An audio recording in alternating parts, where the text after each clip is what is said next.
petit peu attention à ton poids du corps qui est sur l'intérieur. Très bien, attention, voilà. On prépare et les épaules d'abord. Oui. Continue, les épaules. Emmène la main, l'épaule droite. Oui, oui, oui, oui. Voilà. Repasse au pas 2 secondes.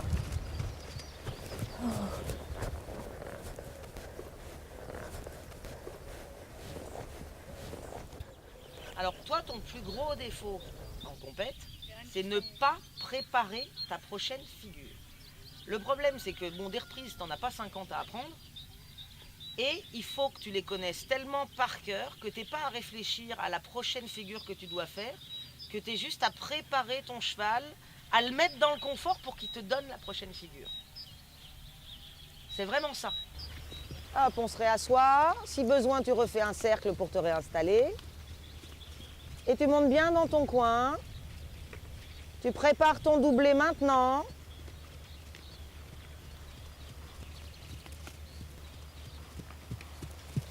Et on commence à y aller. Oui, oui, oui.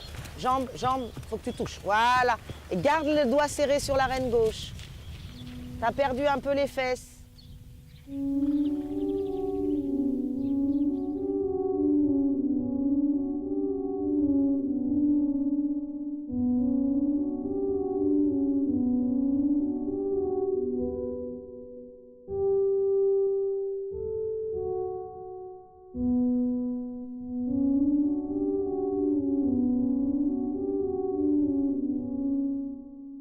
Le contact, c'est ce qu'il y a de plus dur dans l'équitation.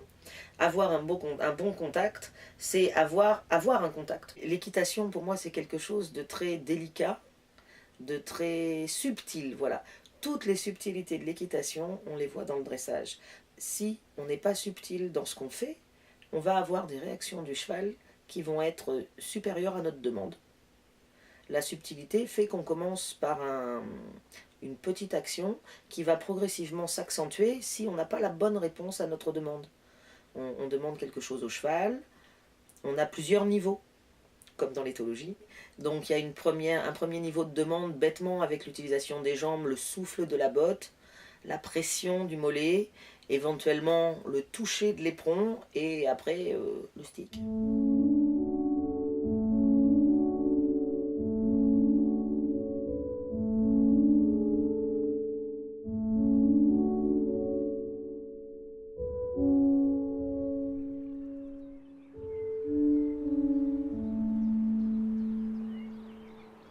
À partir du moment où je vais demander quelque chose, je vais mettre une posture particulière en place au sol, on est beaucoup dans le visuel et on se sert de cette fameuse bulle pour bouger le cheval, comme le font les chevaux entre eux. Un cheval qui va vouloir bouger un autre cheval, il va adopter une posture particulière, il va commencer à baisser la tête avec une certaine énergie et va s'avancer vers un autre cheval. Cette demande, pour pousser l'autre cheval, il va la faire aussi de façon progressive.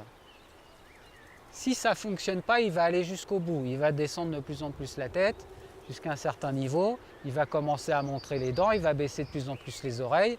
Et s'il faut, il va aller toucher l'autre cheval. D'accord ? Donc la progressivité, eux, ils savent ce que ça veut dire. Le changement de posture, ils savent la lire. D'accord ? Donc à vous de vous comporter de la même façon. Alors regarde.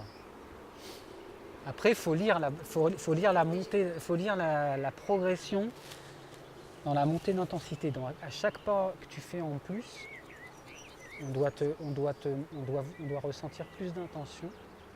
Donc, si ça t'aide, ça doit passer par une exagération des postures, si tu veux. D'accord ? Mais pense à mettre de plus en plus d'énergie à chaque pas que tu fais en plus. Regarde. Et puis, si ça ne fonctionne pas, de toute façon, tu vas aller toucher les fesses. Hein ? 1, 2, 3, 4, je touche. Hop.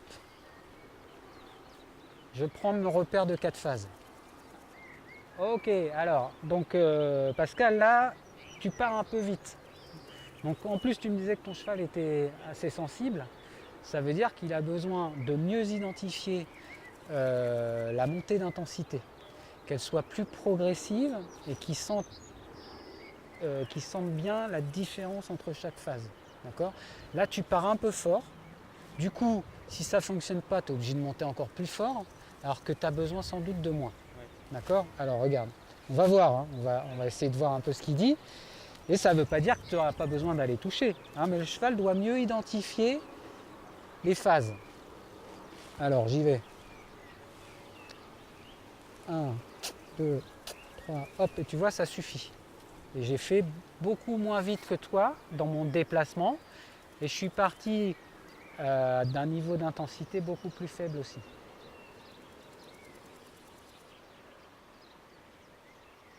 Une des qualités de cette méthode d'éducation, c'est qu'elle décompose tout pour combiner plus tard. Et ça, c'est très intéressant pour les cavaliers, pour l'apprentissage des cavaliers et des chevaux. Dans tous ces exercices-là, il faut bien mettre la priorité tout le temps sur la posture et l'intention que vous mettez à faire les choses. Et la posture, elle est identifiée par le cheval uniquement si avant et après la bonne réponse, il y a une posture neutre. D'accord ? Et du relâchement. L'intention avec une posture qui demande quelque chose, donc une posture de demandeur, et un relâchement, une posture neutre de personne qui cède, qui ne demande plus rien. D'accord ? Alors, vous allez repartir sur tout ce qu'on a fait hier assez rapidement.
Sans me sentir bête. Sans me sentir bête. Bon, qu'on marche à côté, moi ça me va bien. D'accord. Ouais. Qu'on marche peut-être à côté. Quelque part, faut peut-être trouver un petit peu d'intérêt aussi. Bah oui, parce que après sinon ça l'embête. Voilà, sinon elle va vite s'intéresser à d'autres choses comme l'herbe ou les crottins qui sont dans la carrière. Là, c'était marcher, puis se mettre à courir, ça peut être autre chose. Bah, je sais pas trop ce qui pourrait l'intéresser. D'accord. Qui... Ça t'arrange si je te guide? Ouais. D'accord. Ouais. Là, l'invitation, elle est bien que des fois les propositions ou les instructions viennent de l'extérieur. Après, c'est à la personne de faire et de sentir ce qui se passe. Observer ce qui se fait et sentir ce qui se passe. Et ce qui est important, c'est qu'elle sent ce qui se passe en elle, ce qu'elle, elle sent qui est juste à ce moment-là dans la relation qu'elle a avec son cheval. Elle est toujours attirée vers l'extérieur, là, vers les crottins et tout. Bah, Parce que ta présence, elle est à gauche. Oui, voilà. Peut-être D'accord. essayer de me mettre, Quels sont tes moyens pour mettre ta présence à droite? Bah, je change de côté d'habitude. Oui, ça peut être ça. Bah, je sais pas, tout à l'heure je l'ai prise comme ça pour la D'accord. faire revenir. D'accord. C'est-à-dire orienter son visage, sa tête, là où tu voudrais qu'elle t'accompagne. Ouais. D'accord. C'est pas parce que t'as pas de licol avec une longe que tu peux pas aller dans le contact physique. Ton cheval, tu peux le pousser, tu peux le ramener vers toi, tu peux le faire reculer, tu peux le manipuler. Ouais. Rien que par le toucher, Ouais. la notion de déranger, de la mettre dans l'inconfortable. C'est-à-dire si tu vas par là, ça va être inconfortable parce que moi je te ramène par là. Ouais. D'accord. Ouais. Donc là, sans utiliser la force, là je mets, voilà, je vais te l'emmener, je mets ton manger derrière, bien, on va faire quelque chose de très rigolo. C'est-à-dire qu'on va faire un doublé là. Regarde, on va aller là-bas. Et là, je reste dans la conscience de ce que je suis, de ce que je... Et puis là-dedans, j'ai juste renforcé. Allez, hop, hop, voilà. Ouais, super. Et puis là-dedans...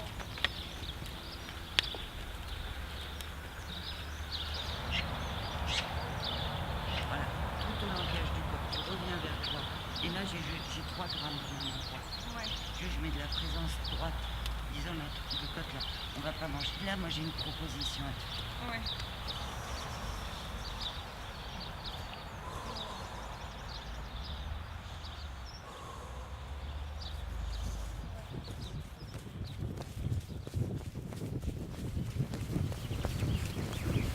Souffle. T'es trop agressive. J'ai rien touché. Si, t'es en train de te battre avec lui, t'es beaucoup trop agressive. Donc tu reviens beaucoup plus calme. Tu te mets dans ta petite bulle et tu visualises, je m'installe au trot assis, je monte dans mon coin, je double en A, je prépare ma transition, je salue. Voilà, on reste délicate, on lève les yeux, on touche pas au stick, on repasse gentiment au pas.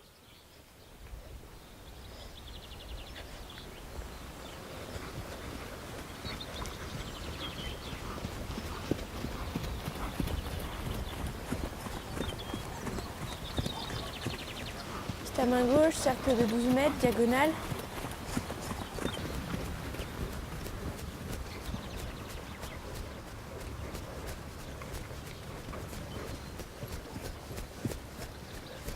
Doublé, session à jambe droite.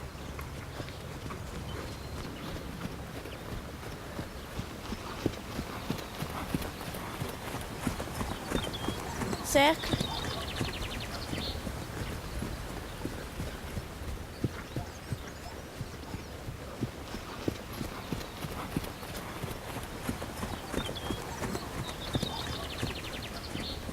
Diagonale.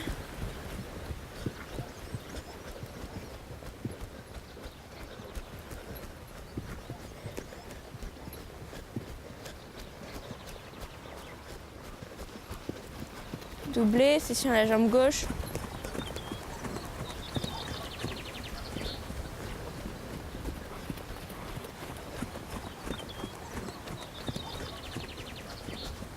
Au pas.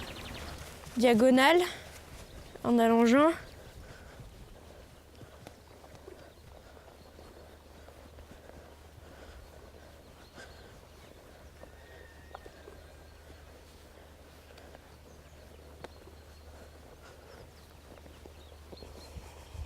Ensuite en A, galop, le contre-changement de main.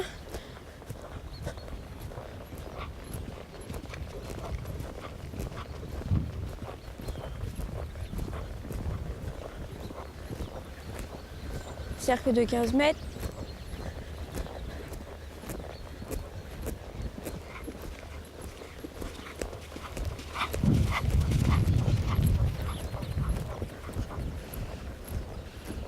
Diagonale au trot, au pas.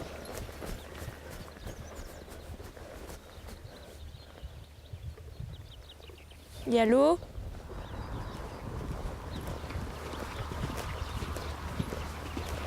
Ligne courbe.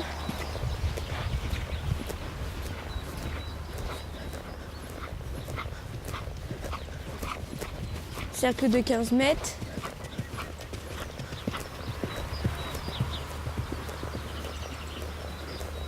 Diagonale au trot.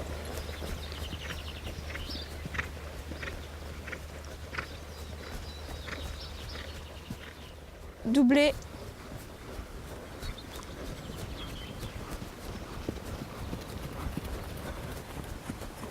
Arrêt.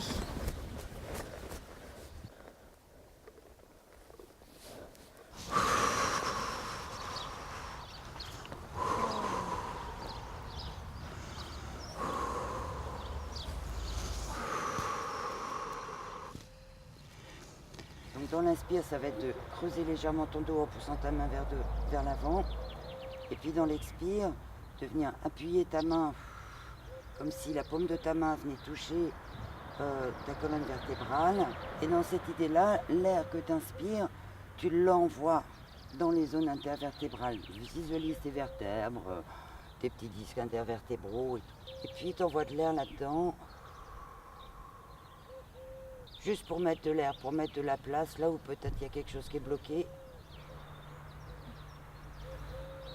Donc la gorge, la verbalisation, ce qu'on a à dire, ce qu'on n'arrive pas à dire. Je crois que c'est important dans le travail en médiation de ne pas aller dans l'interprétation, parce que dès lors qu'on va trop dans l'interprétation, on peut devenir très facilement intrusif. Et en plus, on n'est pas objectif puisqu'on n'est pas à la place de la personne. Donc on est là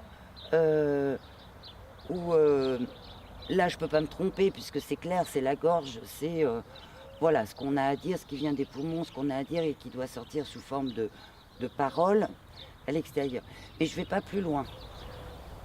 Dans une relation, on a les deux bouts de la relation et on a la relation qui est mouvante, hein, donc c'est ce qu'on appelle la communication. Et là-dedans, on a tous les deux notre part de responsabilité.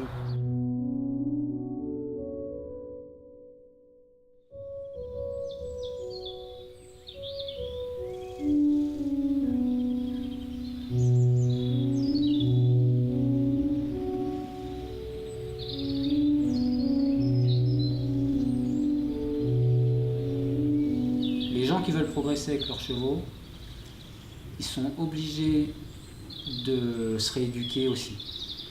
Et ça veut dire prendre conscience que tout ne passe pas par la mécanique, qu'il y a aussi l'émotionnel qui joue, que l'état émotionnel du cavalier joue, que l'agressivité, la colère, ça ne fonctionne pas, qu'il faut respecter cette idée de bienveillance avec le cheval, parce qu'un cheval n'est pas capable de calculer, n'est pas capable d'avoir du recul par rapport à ce que vous demandez. On leur demande souvent des choses qui finalement ne les concernent pas, enfin les concernent directement mais qui n'ont aucun intérêt pour eux. Et le minimum, c'est déjà d'être bienveillant avec l'animal. Si on a cette bienveillance-là, déjà on va réfléchir sur notre état émotionnel. Et si on est conscient de ça, de notre état émotionnel et de l'état émotionnel du cheval, là on peut commencer à avancer.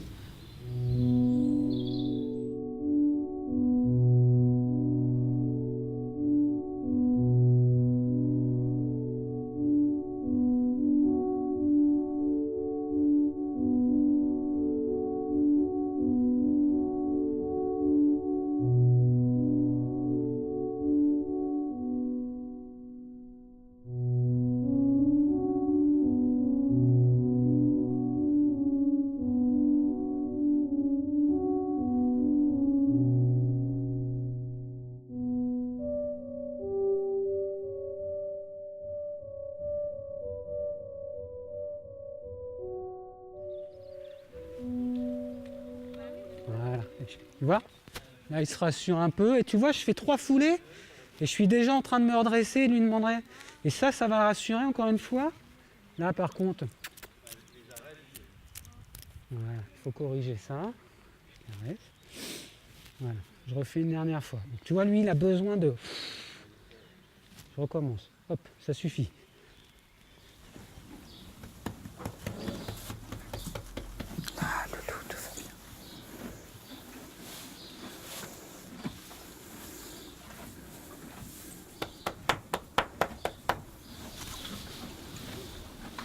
Donc là, on va faire une petite séance de massage shiatsu.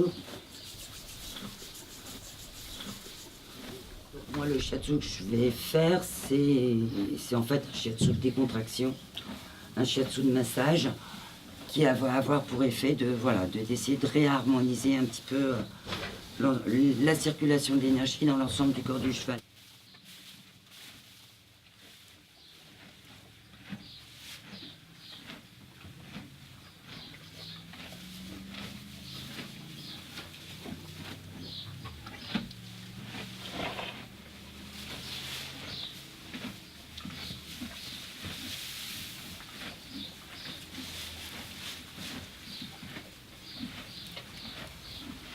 qui est important dans cette étape d'effleurage,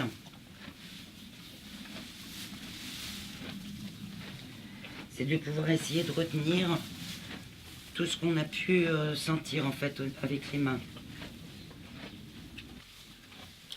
Donc la proposition que je vais lui faire là, c'est d'aller travailler sur le méridien vessie. Le méridien qui, pour intérêt, avantage, c'est de traverser l'ensemble du corps du cheval.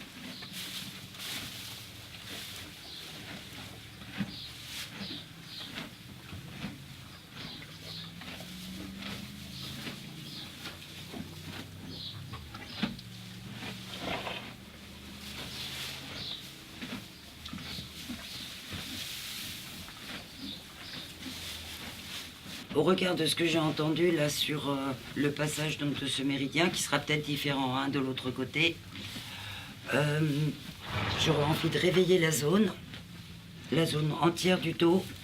C'est pas qu'elle est vide, mais c'est quelque part, voilà, elle est un peu comme endormie. Donc je vais aller déjà dans un massage dit en patte de chat, qui consiste à bien expliquer au dos qu'on va s'adresser à lui.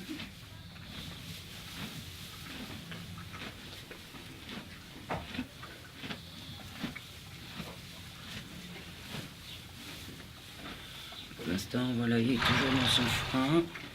J'arrive toujours pas à être plus intéressante que le foin. L'humilité avec les chevaux hein, n'est moins important qu'un brin d'herbe, hein, de leur point de vue.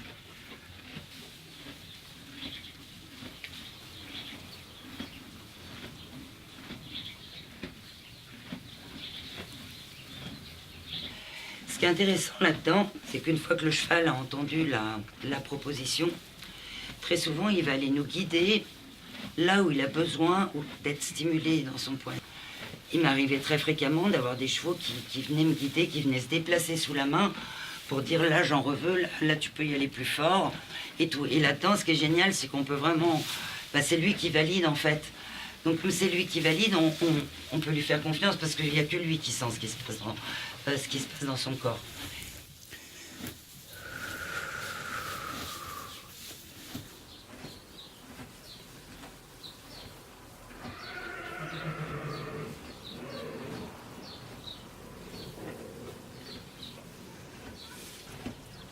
Et puis ça donne envie de se grandir quand on est à cheval, je trouve. Oui. Ouais. D'être... Pourquoi? Dans se grandir, c'est... Bah parce que... Il y en a, ça va être de la fierté, il y en a, ça va être... Qu'est-ce que... Pour toi, c'est quoi? C'est... Ouais, un peu de la fierté d'être sur un bel animal comme ça, qui est puissant et qui veut bien nous porter sur son dos. Ouais, d'être accepté là-haut. Ouais, voilà. Oui. D'avoir envie de se... D'accord. On n'est pas dans la fierté, satisfaction de l'ego. Vous avez vu, j'ai un beau cheval ou... Non, non, plutôt d'être... parce que ça en a beaucoup hein, dans l'équitation académique. Non, plutôt d'être honoré. La valorisation de son ego. Oui, pardon. Ouais, c'est... Non, plutôt d'être honoré, d'être porté par le cheval. C'est des jolis mots que tu utilises là. Si on cherchait un petit peu un mot qui peut réunir tout ceci, je crois qu'on parle vraiment d'amour. Ouais, moi ce serait le mot qui me viendrait aussi.